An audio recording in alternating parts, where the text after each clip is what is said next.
ہاں تم فکر مت کرو، وہ بالکل ٹھیک ہو جائیں گی، رستم نے اس کا ہاتھ تھپتھپاتے تسلی دی۔ علیزے نے کچھ غیر آرام دہ محسوس کرتے ہوئے اپنا ہاتھ پیچھے کو کھینچا تھا، اور تبھی ایبک وہاں آملیٹ کی پلیٹ اور گریپ فروٹ کا جوس جگ میں لیے پہنچا تھا۔ میم، کیا آپ آج یونیورسٹی جائیں گی؟ اس بات کا جواب علیزے کی بجائے رستم نے کافی درستگی سے دیا تھا۔ نہیں، اپنی خفت مٹانے کو وہ ایبک پہ بھڑکے تھے۔ تمہیں یہ سب لانے کی ضرورت نہیں تھی، جس کام کے لیے رکھا ہے اسی تک محدود رہو، ہر جگہ اپنی ناک مت گھسیڑو، اور جاؤ گاڑی تیار کرو، ہمیں ہاسپٹل جانا ہے۔ ایبک کا یوں مخل کرنا رستم کو ذرا بھی نہیں بھایا تھا۔ رستم کادوانی اور علیزے دونوں ایک ساتھ ایک ہی گاڑی میں ہاسپٹل پہنچے تھے، جہاں پورے راستے وہ رستم کے نہ ختم ہونے والے سوالوں کے جواب دیتی رہی، اور رستم کی نظریں اس کے چہرے کے گرد گھومتی رہی تھی۔ فرنٹ میرر سے بار بار ایبک بیک سیٹ پر دیکھتے ایبک نے یہ بات نوٹ کی تھی، تو پھر علیزے کیوں نہیں محسوس کر رہی تھی؟ ہاسپٹل پہنچتے ہی رستم ناظرین کے گرد پروانہ بنے منڈلانے لگا تھا، کبھی دوائی کے لیے انسسٹ کرتا تو کبھی اس بات پر کہ وہ کچھ کھا لے۔ ناظرین اس کے لیے بہت قیمتی تھی، وہ کسی طور ان کی محبت کم ہونے نہیں دیتا تھا۔ ان دونوں کو یوں دیکھ علیزے کو اپنا آپ مس فٹ لگا تھا۔ تبھی وہ ہاسپٹل کے پرائیویٹ شاہانہ روم سے باہر نکلی تھی، اور تبھی ایبک نے اسے ہاتھ سے پکڑتے کھینچا تھا۔ روم کے لیفٹ سائڈ پر ایک تنگ سا چھوٹا سا چوکور خانہ ٹائپ تھا، جہاں ڈسٹ بن پڑا ہوا تھا۔ وہاں کی دیوار سے لگاتے اس نے علیزے کے منہ پر اپنا بھاری ہاتھ رکھا تھا تاکہ اس کے چیخ روک سکے۔ علیزے اس کی اس حرکت پہ پھٹی پھٹی آنکھوں سے اسے دیکھ رہی تھی۔ کچھ لمحے یوں ہی وہ ایک دوسرے کو دیکھتے رہے تھے، اور پھر وہ اس کے کان کے قریب جھکتے تقریباً گررایا تھا، دور رہو اس رستم سے ورنہ پچھتاؤں گی۔ اپنی بات کہتے وہ اس سے دور ہوتا باہر کی طرف بڑھ گیا تھا۔ آخر ان سب کو رستم کادوانی سے اتنا خوف کس بات کا تھا؟ علیزے کا پورا دن ہاسپٹل میں گزارنے کے بعد شام میں ایبک کے ساتھ واپس آئی تھی۔ رستم کادوانی کو کوئی ضروری کام تھا، اور وہ ہاسپٹل سے سیدھا وہیں چلے گئے تھے۔ گھر آ کر کھانا کھانے کے بعد وہ اپنی کتابیں لے کر اپنے کمرے میں پڑھنے بیٹھ گئی تھی۔ کتابوں کے ساتھ دماغ کھپانے کے بعد اب وہ اپنے کمرے سے باہر نکلتی کچن کی طرف آئی تھی۔ کھانا بھی کمرے میں ہی منگوا کر کھا چکی تھی، سو اب کافی کی طلب ہو رہی تھی۔ کافی کا مگ لے کر وہ اپنے کمرے میں موجود ٹیرس پر ایک ناول تھامے پڑھنے لگی تھی۔ کچھ دیر تک ناول پڑھنے کے بعد بھی وہ اس میں لکھے الفاظ کو سمجھ نہیں پا رہی تھی۔ اس کا سارا دھیان ایبک کی طرف تھا۔ تبھی ناول سائڈ پر رکھتے مگ ہاتھ میں لیے ٹیرس کے اس سائڈ پہ آئی تھی جہاں گھر کے بیک پر کچھ سرونٹ کوارٹر بنے تھے۔ ان کوارٹر کے سامنے وہ ہاتھ میں سگریٹ پکڑے واک کر رہا تھا۔ فون کان پہ لگا، شاید وہ کسی سے بات کر رہا تھا۔ کافی کا سپ لیتی وہ اسے واک کرتا دیکھ رہی تھی۔ تبھی خود پر جمی نظروں کو نوٹ کر کے اس نے سر اٹھایا۔ علیزے کے دیکھنے کے بعد وہ سگریٹ زمین پر پھینکتے اسے اپنے جوتے سے مسلتا ایک بار پھر سے واک کرنے لگا۔ اوہ، یہ تو بہت ہی ناراض لگتا ہے۔ جتنی بھی ناراضگی شو کر لے، اسے آج بھی میری پرواہ ہے۔ مگ کو وہیں کافی ٹیبل پر رکھتے وہ اندر چلی گئی تھی۔ لوگوں کی کافی سے نیند اڑ جاتی، پر یہ علیزے پر ہمیشہ ہی الٹا اثر کرتی۔ وہ ٹیرس کا گلاس ڈور دھکیلتی، پردے برابر کرتی بستر پر آ پہنچی تھی۔ رستم کادوانی رات کے 3 بجے شراب کے نشے میں گھر پہنچا تھا۔ گاڑی سے نیچے اترتا وہ گھر کے اندر داخل ہوا تھا۔ اس کا رخ اپنے کمرے کی سمت تھا، پر ایک نظر ناظرین کے کمرے کے دروازے پہ ڈالتے جو اس وقت بالکل خالی تھا، اس کے لبوں پر ایک مسکراہٹ آئی تھی۔ کل ناظرین گھر واپس آنے والی تھی، اور آج ہی موقع پہ چوکا لگانے کا وقت تھا۔ کیوں نہ اس سے پہلے اپنی سنہری چڑیا سے مل لیا جائے۔ وہ ایک سرور کے عالم میں سیڑھیاں چڑھتے علیزے کے کمرے تک آئے تھے، پر دروازے کے نوب کو گھمانے پر وہ کمرہ لاک ملا۔ اس بات سے ان کا موڈ خراب کیا تھا، پر نہیں، علیزے کے کمرے کی چابی تو اسی دن میرے والیٹ میں آ گئی تھی جس دن وہ اس کمرے میں رہنے لگی تھی۔ دروازہ کھل چکا تھا، کمرہ اندھیرے میں ڈوبا ہوا تھا، پر ٹیرس پہ جلتی لائٹ پردوں سے چھلکتی کمروں میں پڑ رہی تھی۔ وہ دبے قدمے علیزے کے سر پہ پہنچے تھے، جہاں اس کا کمفرٹر صرف ٹانگوں پر تھا۔ سر کے بال چہرے پر بکھرے تھے۔ اسے یوں دیکھ کر رستم کو گدگدی سی محسوس ہوئی تھی۔ اپنا ہاتھ بڑھاتے انہوں نے نرمی سے علیزے کے بال چہرے سے ہٹائے تھے، جس پر وہ ہلکا سا کسمسائی تھی۔ اب رستم کا ہاتھ اس کے گالوں کو چھونے لگا تھا، اور تبھی وہ ایک جھٹکے سے آنکھیں کھولتے اٹھ بیٹھی تھی۔ اپنے سامنے کسی کو کھڑا دیکھ فوراً اسے دوپٹہ کندھے پہ ڈالا تھا اور جھٹ سے لیمپ کو ہاتھ مارتے آن کیا تھا۔ رستم انکل، آپ یہاں کیسے؟ کمرہ تو لاک تھا، آپ اندر کیسے آئے؟ وہ پیچھے کھسکتی ہوئی بیڈ سے نیچے اتر آئی تھی۔ اب وہ دونوں یوں کھڑے تھے کہ بیڈ کے دائیں طرف رستم جبکہ بائیں طرف علیزے تھی۔ آہا میری چڑیا، یوں انکل کہہ کے میرا موڈ خراب مت کرو، یہاں آؤ میرے پاس۔ وہ بیڈ پر پھیل کر لیٹے اب اسے اپنے پاس بلا رہے تھے۔ آپ یہ کیسی باتیں کر رہے ہیں انکل؟ آپ پلیز جائیں یہاں سے، نکلے فوراً۔ دیکھو مجھے غلط مت سمجھو، بلکہ میں تو یہاں تمہاری مدد کرنے آیا ہوں۔ میں جانتا ہوں تمہارے بھی کچھ ارمان ہوں گے، کہ تمہارا بھی ایک شوہر ہو جو مکمل مرد ہو، جو تمہارے ارمان اور احساسات کو سمجھ سکے، تمہاری ضرورت کو پورا کر سکے۔ کیا تم ایسا نہیں چاہتی میری پیاری علیزے؟ یہ کیا بکواس کر رہے ہیں آپ؟ ان کی بات پر علیزے کی کان کی لوئیں سرخ پڑ گئی۔ میں کہتی ہوں آپ ابھی اور اسی وقت یہاں سے نکل جائیں، ورنہ میں شور کر کے سب کو اکٹھا کر لوں گی۔ اوہ، اور کون آئے گا تمہارے شور پر؟ یہ بھی تو بتاؤ، یہاں ہے ہی کون؟ پورا گھر اس وقت خالی ہے، چوکیدار گیٹ پر ہے، اس تک آواز نہیں جائے گی۔ تمہاری باقی سب سرونٹس اپنے کوارٹرز میں ہیں۔ تم چیخ بھی لے لو تو کسی کی ہمت نہیں وہ یہاں آئے، سو شرافت سے میری بات مان لو۔ وہ ڈرتی ہوئی الٹے قدم لیتی ٹیریس کے گلاس ڈور سے آ ٹکرائی تھی۔ اوہ کم آن، اب آؤ بھی، کتنا انتظار کرواؤں گی۔ اب وہ بیڈ سے نیچے اترتے اس کے قریب آ رہے تھے، تبھی وہ گلاس ڈور کھولتی ٹیریس میں آ گئی تھی۔ اس سے پہلے کہ وہ دروازہ بند کرتی، وہ دروازے کے بیچ اپنا ہاتھ پھنسا کر کھولتے باہر آئے۔ دفع ہو جائے، دور رہے مجھ سے، اور کچھ نہیں، کم سے کم ہمارے بیچ جو رشتہ اس کا ہی خیال رکھ لے۔ اب وہ چیخنے لگی تھی، جبکہ وہ اسے بازو سے پکڑتے خود کے قریب کرتے کہہ رہے تھے، تمہارے اور میرے بیچ ایک ہی رشتہ ہے، ضرورت کا یا پھر پیار کہہ لو۔ یاد ہے تمہیں ایک دن میں تمہارے گھر آیا تھا اور تم چائے کی ٹرے لیے ڈرائنگ روم میں انٹر ہوئی تھی، تب ہی سے میں تمہارا گرویدہ ہو گئی ہوں۔ اور تمہیں کیا لگتا ہے تمہیں کیوں لایا ہوں یہاں؟ اس ہجڑے کے لیے یا پھر اس کی اپاہج ماں کے لیے؟ علیزے کا بازو ان کے ہاتھ میں تھا اور وہ اپنے دوسرے ہاتھ سے انہیں پیچھے ڈھکے رہی تھی۔ ان کے منہ سے اٹھتے بدبو کے بھبکے اس کا جی الٹا رہے تھے۔ اگر آج ناظرین بیچ میں نہ ہوتی تو تم میری دلہن بن کر اس گھر میں آتی علیزے، رستم بن کر یہاں آتی۔ علیزہ ان کی باتوں پر شل سی ہو گئی تھی۔ اسے انکشاف پر اس کی ہر مزاحمت دم توڑ گئی تھی، اور اسی کا فائدہ اٹھاتے وہ اسے گھسیٹتے ہوئے اندر لائے تھے اور بیڈ پہ دے پٹکا تھا۔ پر تبھی دروازہ کھولے کوئی اندر آیا تھا۔ تم دفع ہو جاؤ یہاں سے، باہر نکلو۔ وہ سر بلند صاحب کی کال ہے، وہ بات کرنا چاہتے ہیں میم سے۔ فون آگے کرتے ایبک نے اپنے اندر آنے کی وضاحت دی۔ دیکھ لوں گا تمہیں میں، ایبک کو وارن کرتے رستم کادوانی وہاں سے لڑکھڑاتے ہوئے واک آؤٹ کر چکے تھے، جبکہ رستم کے نکلتے ہی ایبک نے ایک بار پھر سے کمرہ لاک کیا تھا۔ لاک کرتے اب وہ قدم اس بستر کی سمت بڑھ رہا تھا جہاں علیزے کا بکھرا وجود سسک رہا تھا۔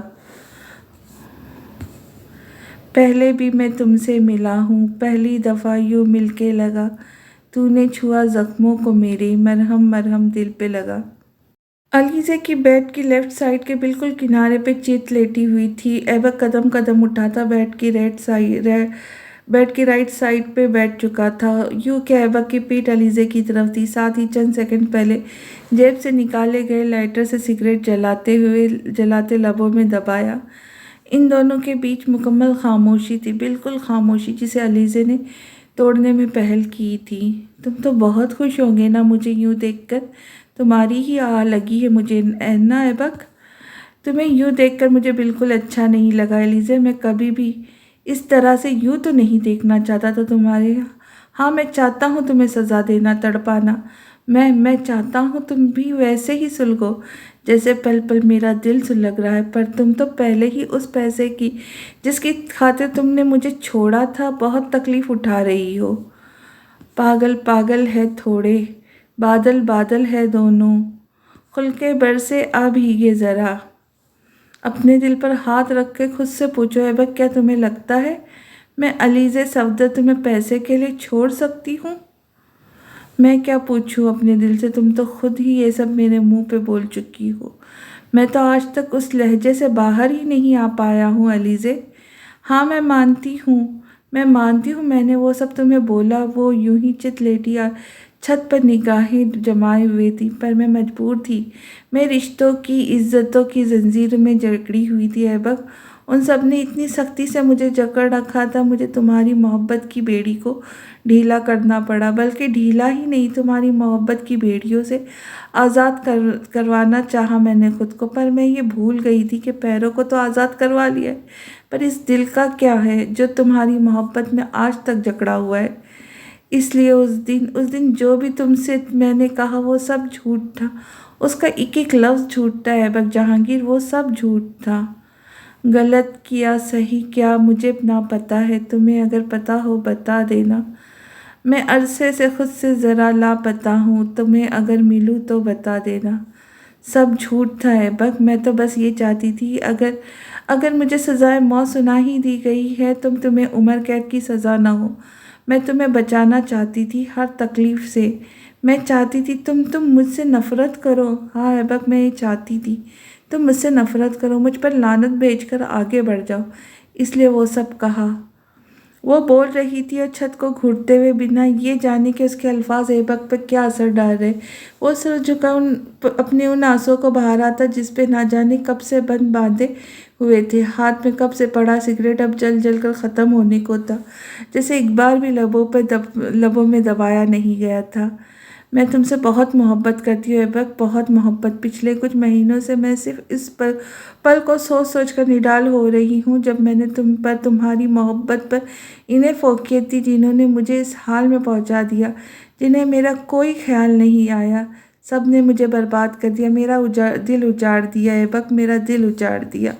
وہ ایک بار پھر سے رونے لگی تھی، ہاتھ میں پکڑا سگریٹ زمین پہ پھینکتے ہوئے ایبک نے بھی خود کو ڈھیلا چھوڑتے بیڈ پہ گرا دیا تھا۔ علیزے سے ہی کچھ فاصلے پہ اس کا سر تھا، علیزے کی ہاتھ کی انگلی کو اپنی شہادت کی انگلی میں پھنساتے وہ آنکھیں موند گیا تھا۔ کھو نہ جانا مجھے دیکھتے دیکھتے، تو ہی ذریعہ تو ہی منزل ہے، یا کہ دل ہے اتنا بتا، تو نے چھوا جو زخموں کو میرے، مرہم دل پہ لگا۔ کیا تمہیں میرے کہے کا یقین آ گیا ایبک؟ کیا تمہیں یقین آ گیا ہے وہ سب الفاظ جھوٹ تھے، میں نے سب جھوٹ کہا تھا، تم مانتے ہو نا؟ خاموش ہو جاؤ علیزے، تمہارے الفاظوں سے صرف تکلیف ہو رہی ہے مجھے، صرف تکلیف۔ میں نے ان چند مہینوں میں تمہاری کہی ہر بات پر یقین کرتے ہوئے تم سے اتنی شدت سے نفرت کی ہے کہ اس کے آگے تمہارے یہ الفاظ بہت چھوٹے پڑ رہے، میں سمجھ نہیں پا رہا کہ وہ سب جھوٹ تھا یا کہ پھر وہ یہ اب تم جو بول رہی ہو ایبک۔ میں ایسا کیا کروں کہ تمہیں میری بات کا یقین آ جائے، تمہیں میری محبت کا یقین آ جائے۔ کھو نہ جانا مجھے دیکھتے دیکھتے، تو ہی ذریعہ تو ہی منزل ہے، یا کہ دل ہے اتنا بتا۔ تم اپنے شوہر کے پاس چلی جاؤ علیزے، بچا لو خود کو رستم سے، مجھ سے، کیونکہ اگر اس سے بچ بھی گئی تو میں تمہیں برباد کر دوں گا۔ ایبک کے الفاظ نے اسے خود کی سمت کروٹ لینے پہ مجبور کیا تھا۔ کون سا شوہر؟ کیسا شوہر؟ اس شخص سے جس سے میری شادی کروائی گئی، وہ تو ایک نہیں علیزے، مان رکھ لو اس کا جس کی ذات نے تمہیں تکلیف نہیں پہنچائی، اس کی اصلیت کو چھپا لو، وہ پہلے سے ہی شادی شدہ تھا، ایک بار پھر مان رکھ لیا گیا تھا۔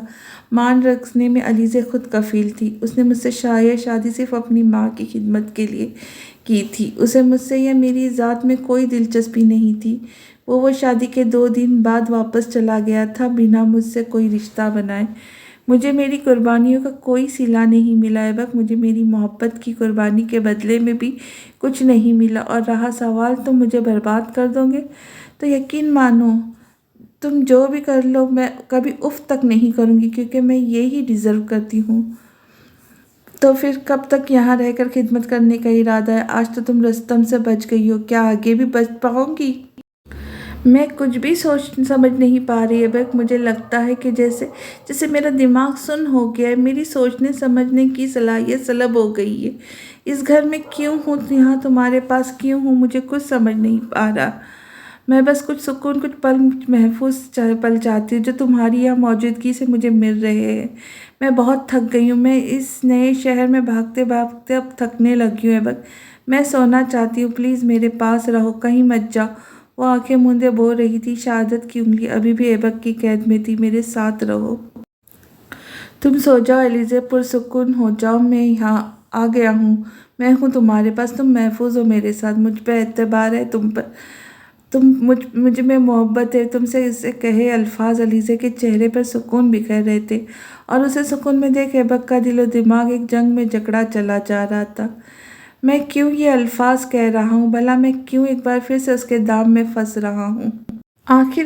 آخر کیوں اسے دھتکار نہیں پا رہا، کیوں ایسے ہی اس کی التجاؤں کو اس کے منہ پر نہیں مار پا رہا ہوں، جیسے اس رات یہ میری منتوں کو ترلوں کو میرے منہ پہ مارتی مجھے دھتکار آئی تھی۔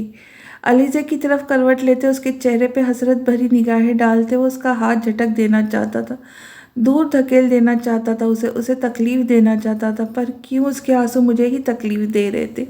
آخر کیوں اس حال میں اسے دیکھ کر جو خوشی مجھے ہونی چاہیے تھی وہ نہیں ہو رہی؟ دل کہتا تھا مان لو اس کی بات، دماغ کہتا تھا ایک بار پھر سے دھوکہ دیں گی۔ پہلے بھی میں تم سے ملا ہوں، پہلی دفعہ ہی مل کے لگا، تو نے چھوا زخموں کو میرے، مرہم مرہم دل پہ لگا۔ امریکہ میں آج کی صبح بلند کے لیے کافی مشکل شروع ہوئی تھی۔ آج صبح جب وہ ایک ریسٹورنٹ میں بیٹھا اپنا بریک فاسٹ کر رہا تھا، وہاں اس کا سامنا اپنے اس یونیورسٹی فیلو سے ہوا جس نے بلند کو اس ملک میں کافی ٹف ٹائم دیا تھا۔ آج بھی شہریار نے کچھ ایسے الفاظ کہے تھے جنہیں وہ اگنور تو کر گیا تھا، پر روح اندر تک چھلنی ہو چکی تھی۔ لفظوں کے وار ایسے ہی ہوتے ہیں، بظاہر نظر نہیں آتے، پر گھاؤ بہت گہرے دے جاتے ہیں۔ امریکہ کی شدید ٹھنڈ میں صبح کے 8 بجے وہ ایک سڑک پر سر جھکائے چلے ہی جا رہا تھا۔ بچپن سے اب تک صرف اور صرف طنز اور تشنائی نصیب میں آئے تھے۔ آج کا یہ انسلٹ سیشن اسے کئی سال پیچھے لے گیا تھا، وہ سال جو آج بھی یادداشت میں روز اول کی طرح محفوظ تھا، جب رستم سے محبت کے اظہار پر کاروان نے ایک ہاتھ میں پکڑے گھر کے باہر لا کھڑا کیا تھا۔ وہ 14 سالہ لڑکا جس نے آج تک گیٹ کے باہر کی سڑک تک پہ قدم نہیں رکھا تھا، اسے گھر سے نکال دیا گیا تھا۔ 14 سالہ بلند سمجھ ہی نہیں پایا کہ اس سے آخر ایسی کیا خطا سرزد ہوئی، اسے اپنے اندر کی اس تبدیلی کو جسے لوگ عیب کا نام دیتے، وہ کبھی اس گہرائی تک جا ہی نہیں پایا۔ اس کی ماں اور نانا اس سے نفرت کیوں کرتے، وہ یہ بات بھی آج تک واضح ہو نہیں پائی تھی۔ اسے تو لگتا تھا کہ سب لوگ ایسے ہی ہوتے جیسے وہ تھا، سب لوگ ویسا ہی محسوس کرتے ہیں جیسا کہ وہ کرتا تھا۔ وقت نے ہمیشہ اسے ہر طرح کے سرد و گرم سے بچایا تھا، پر آج وہ اسے نہیں بچا پائے تھے۔ وہ پچھلے 3 دن سے اپنے آبائی علاقے میں قیام پذیر تھے، بنا یہ جانے کہ ان کے پیچھے ایک تیز غبار سب اڑا کر لے جا چکا ہے۔ وہ مسلسل دروازہ پیٹنے کے بعد وہیں گیٹ کے پاس ہی بیٹھ گیا تھا۔ دور کہیں عشاء کی اذان ہونے لگی تھی، جبکہ وہ ڈرا سہما روتا ہوا اپنے بابا کو بلا رہا تھا۔ اس پل اسے دیکھ کر کوئی بھی یہ نہیں کہہ سکتا تھا کہ وہ 14 سالہ لڑکا ہے، بلکہ اس پل وہ صرف روتے ہوئے اپنے بابا کو پکار رہا تھا، بالکل کسی 4 سال کا بچے کی طرح۔ وہ روتے روتے وہیں سکڑ کر کسی درخت کے پیچھے سسکتے ہوئے سو گیا تھا۔ جب صبح فجر کے ٹائم کسی نے اس کے کاندھا ہلایا، وہ ڈر کے جو ہی اٹھا، سامنے بخت کو کھڑا دیکھ وہ ان کی ٹانگوں سے لپٹ گیا تھا اور اب بھی اس شدت سے رونے لگا تھا۔ رستم نے اپنی ڈیوٹی پوری کرتے بخت کو اسی وقت کال ملا کر یہ بتا دیا تھا کہ بلند کو کاروان کا ادوانی نے گھر سے نکال باہر کیا تھا، ساتھ ہی پوری شدت سے یہ بھی بتانے کی کوشش کی تھی کہ وہ بہت پریشان ہے، باہر جانا چاہتا ہے بلند کے پاس پر جانے نہیں دیا جا رہا ہے۔ اٹھو بلند، اور بچوں کی طرح رونا بند کرو، اٹھو جلدی۔ بلند کو ہاتھ سے کھینچ کر اٹھاتے اور اپنے ڈرائیور کو گاڑی سے باہر نکلنے کا بول کر اب وہ بلند کی فرنٹ سیٹ پر بٹھا چکے تھے۔ اب اسٹیئرنگ ان کے ہاتھ میں تھا اور گاڑی نامعلوم راستوں پر دوڑ رہی تھی۔ بلند زندگی میں پہلی بار ایک چلتی ہوئی گاڑی میں سوار تھا۔ تیز چلتی گاڑی میں بیٹھ کر وہ پھٹی پھٹی آنکھوں سے اپنے ارد گرد کی بنی عمارتوں، بند دکانوں، ہر چیز کو گھور گھور کر دیکھ رہا تھا۔ گھر سے باہر کی دنیا ایسی تھی کہ آج جو جان رہا تھا۔ کچھ دیر بعد وہ اپنی منزل تک پہنچ گئے تھے۔ گاڑی رک چکی تھی۔ بخت اسے اپنے فارم ہاؤس لے آئے تھے۔ یہ فارم ہاؤس ایسے بنا تھا کہ اس کی بیک پہ سمندر کی ریت تھی، جس پہ چل کر کچھ آگے جانے پہ سمندر شروع ہو جاتا تھا۔ بلند کو وہ اس فارم ہاؤس کے ایک کمرے میں لے آئے تھے۔ اب وہ اس کے سامنے رکھے سنگل صوفے پر، جبکہ وہ ان کے سامنے رکھے 3 سیٹر پہ بیٹھ چکا تھا۔ اب بتاؤ کیا ہوا تھا بلند؟ پہلے آپ مجھے بتائیں بابا، میں کون ہوں؟ میری ماں مجھ سے نفرت کیوں کرتی ہے؟ میں گھر سے باہر کیوں نہیں جا سکتا؟ میں اسکول کیوں نہیں جاتا باقی بچوں کی طرح؟ میں ناظرین صاحبہ کو ماما کیوں نہیں کہہ سکتا؟ میں بلند کاندوانی کیوں نہیں ہوں؟ میں بلند بخت کیوں ہوں؟ آپ مجھے بتائیں کہ میرا رستم سے محبت کرنا غلط کیوں ہے؟ وہ بلند کے آخری سوال پر حیرت سے اسے دیکھنے لگے تھے۔ دل میں کچھ درد سا ہوا تھا۔ ایک لڑکے کی طرح اسے پروان چڑھاتے، اسے اپنا بیٹا کہتے، وہ تو اس کی حقیقت کو جیسے بھول ہی گئے تھے۔ اچانک سے انہیں اپنے کانوں میں تالیاں پیٹنے کی آواز سنائی دینے لگی تھی، جس سے ان کا دم گھٹنے لگا تھا۔ تبھی گلے میں پڑی ٹائی کو کھینچتے ہوئے ڈھیلا کیا۔ بلند کی نگاہیں ان پر جمی تھی۔ وہ اپنے جواب چاہتا تھا۔ دیکھو بیٹا، ہم سب کو اللہ نے پیدا کیا اور اللہ نے ہی ہمیں بنایا ہے۔ یہ بات میں اچھے سے جانتا ہوں بابا، خفگی سے کہا گیا۔ اللہ نے انسانوں میں صرف مرد اور عورت کو ہی تخلیق نہیں کیا، بلکہ ایک ایسی تیسری جنس بھی بنائی ہے، اور تم خلق ترکیہ، تم اس تیسری جنس میں سے ہو۔ تیسری جنس؟ ہاں، تیسری جنس۔ کیا ان جنس سے ہونا اتنا برا ہے کہ آپ کی ماں آپ کو ٹھکرا دیتی ہے، کسی گناہ کی طرح لوگوں سے چھپاتی پھرتی ہے؟ اگر ہماری جنس بھی اللہ نے ہی تخلیق کی ہے تو ایسا فرق کیوں بابا؟ کیوں ہمارے سے کوئی رشتہ نہیں رکھنا چاہتا؟ نہیں میرے بچے، میں ہوں نا، میں ہوں تمہارا باپ، تمہاری ماں، تمہارا ہر رشتہ میں ہوں۔ تبھی آپ سب نے مجھے ہمیشہ سب سے چھپا کے رکھا۔ دیکھو بلند، اب تم 14 برس کے ہو چکے ہو۔ کچھ حقیقتیں ایسی ہیں اب وہ تمہارے سامنے آ جانی چاہیے۔ تم ایک خواجہ سرا پیدا ہوئے ہو۔ تمہارا جسم تو کسی مرد جیسا ہے، پر تمہارا اندر کسی عورت کی طرح کا ہے۔ تمہیں یاد ہے تم بچپن میں ہماری میٹ کی بیٹی کی ڈالز لے آتے تھے، اس کی بیٹی کی طرح دوپٹہ اوڑھ کر گھر گھر کھیلتے تھے؟ مجھے یاد ہے، کیونکہ ایسا کرنے پہ زندگی میں پہلی بار آپ مجھ سے خفا ہوئے تھے، اور پھر میں کبھی اس کے ساتھ نہیں کھیلا تھا۔ یاد ہے مجھے۔ وہ سب یاد کرتے کرتے وہ مسکرائے تھے۔ جب تم پیدا ہوئے تمہاری ماں تمہیں گھر پر رکھنا نہیں چاہتی تھی، وہ تمہیں تمہارے ہی جیسے لوگوں میں بھیجنا چاہتی تھی۔ تب میں اس کی اس پلاننگ کے آڑے آ گیا۔ میں نے تمہیں کہیں جانے نہیں دیا۔ تمہیں پتہ ہے جب پہلی بار تمہیں گود میں لیا تھا، تب میں نے خود سے یہ عہد کیا تھا کہ میں تمہیں ایسا انسان بناؤں گا کہ لوگ تم جیسا بننے کی خواہش کریں گے، تم ایک عظیم انسان بنو گے۔ یہی سوچتے ہوئے میں نے تمہارا نام بلند رکھا۔ مرد ہونا، عورت ہونا، یا پھر تم جیسا ہونا، یہ چیز ہم انسانوں کے ہاتھ میں نہیں ہے، یہ چیز ہمارے بس میں ہے ہی نہیں۔ دیکھو بیٹا، میں جو ہوں تو مجھے اسی ذات نے بنایا ہے جس نے تمہیں۔ میں تمہیں 2 آپشنز دیتا ہوں، اس بات کا یقین بھی کہ تم جو بھی آپشن چوز کرو گے اس میں تمہیں سپورٹ کروں گا۔ میں تمہیں امریکہ بھجوانا چاہتا ہوں۔ تم وہاں جا کے پڑھو، آگے بڑھو، دنیا ایکسپلور کرو۔ وہاں کوئی تم پر نہیں ہنسے گا، تمہارا مذاق نہیں بنائے گا، نہ تمہاری اصلیت کھلنے کا ڈر۔ تمہاری ماں کو اپنا ہوگا۔ اپنا کیریئر بناؤ، ایک کامیاب انسان بنو۔ اور دوسرا آپشن یہ ہے کہ تم اپنے جیسے لوگوں میں چلے جاؤ، زنانہ کپڑے پہنو، میک اپ کرو، جویلری پہنو، ناچو گاؤ، جو تمہارا دل کرے تم وہ کرو، اپنے دل کی خواہش پر عمل کرو۔ میں اس میں بھی تمہارے ساتھ ہوں۔ وہ دن ہے تمہارے 2 دن ہے تمہارے پاس، تم یہاں رہ کر اچھی طرح سے سوچو اور پھر اپنا فیصلہ لو۔ بخت کادوانی بلند کو اس فارم ہاؤس میں چھوڑنے کے بعد واپس غصے سے بھرے ہوئے گھر آئے تھے۔ انہیں کاروان سے پوچھنا تھا کہ بلند پہ ہاتھ کیسے اٹھایا۔ انہیں ناظرین سے پوچھنا تھا آخر وہ کب تک اپنی ممتا بلند کے لیے جگائیں گی۔ ان سب کی وجہ سے انہیں آج بلند سے وہ سب کہنا پڑا تھا جسے کہنے کا وہ سوچ تک نہیں سکتے تھے۔ ان کے دل کے پاس ہلکا ہلکا سا درد اٹھنے لگا تھا، سانس بوجھل ہو گئی تھی۔ پر وہ گھر آئے تھے، پر اپنے ہی کمرے کے دروازے کو کھولتے جو منظر ان کی آنکھوں نے دیکھا تو دوبارہ دل دھڑکنا پایا۔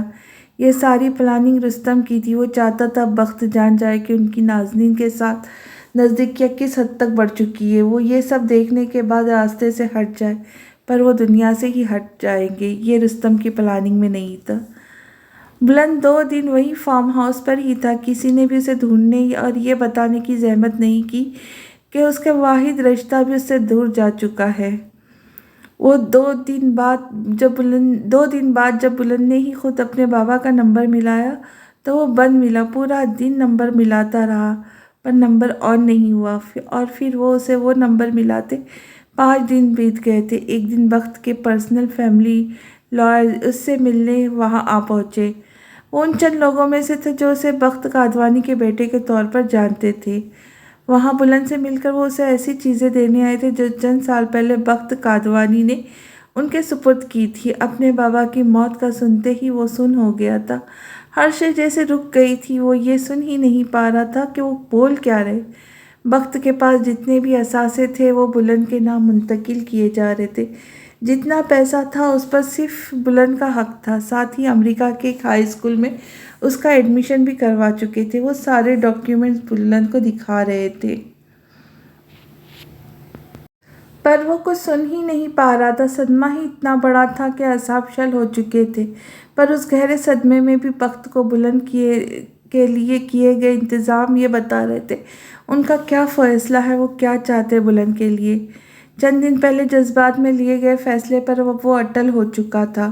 وہ فیصلہ کر چکا تھا اسے کیا کرنا ہے۔ اسے اپنے باپ کا خواب پورا کرنا تھا، ایک کامیاب انسان بننا تھا۔ وہ فیصلہ کر چکا تھا کہ اب اسے کیا کرنا ہے۔ اسے ویسا بننا ہے جیسا اس کے بابا چاہتے تھے۔ اور آج اتنے سالوں بعد وہ ایک کامیاب انسان تھا۔ ہاں، وہ بظاہر ایک کامیاب بزنس مین تھا، ایک اچھا انسان بھی جو کبھی کسی کو تکلیف نہیں دیتا، پر کیا وہ ایک عظیم انسان بن پایا تھا؟